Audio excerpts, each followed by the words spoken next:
সভাপতি উপস্থিত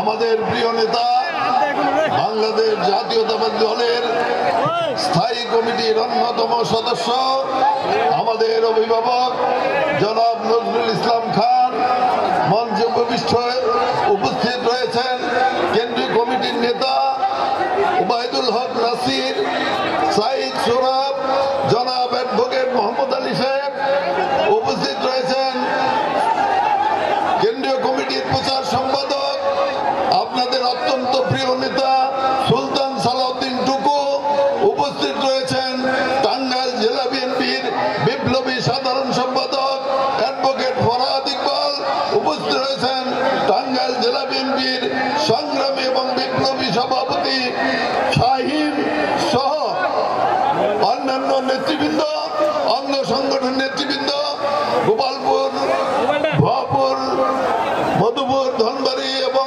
ঘাটাইলের বিএনপির নেতৃবৃন্দ, সংগ্রামী জনতা, ভাই এবং বোনেরা, আসসালামু আলাইকুম।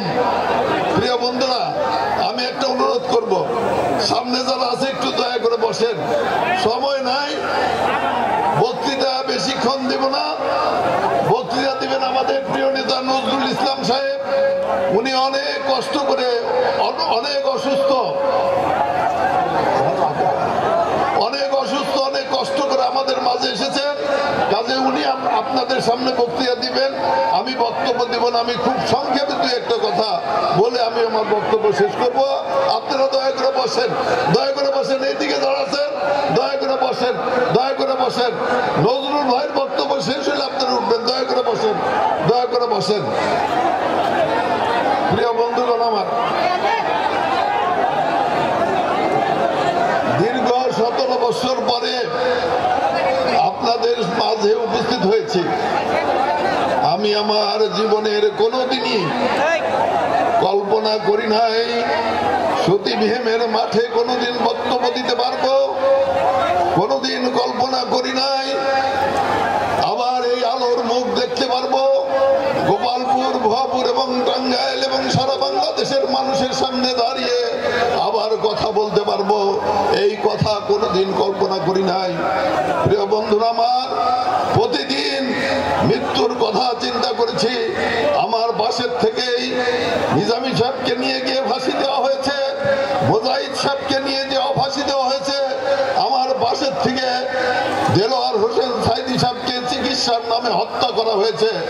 আরো কত মানুষকে যে ফাঁসি দেওয়া হয়েছে আমরা সেটা জানি না, আপনারাও জানেন না, আমি জানি।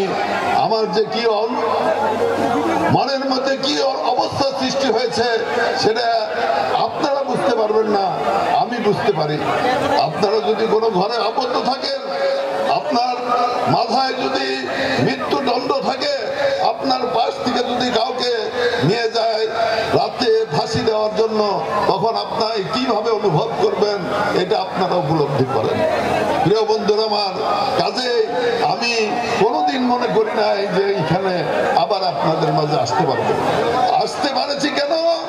একমাত্র পরম করুণাময় আল্লাহ তাআলার রহমতের উপরে আসতে পেরেছি। কেন? আপনারা এই গোপালপুর, ভুয়াপুরের মানুষ, গোপালপুর, ভুয়াপুরের মা এবং বোনেরা রাতে তাহাজ্জুদের নামাজ পড়ে আমার জন্য কান্না করেছেন। অনেক মা রোজা রেখেছেন,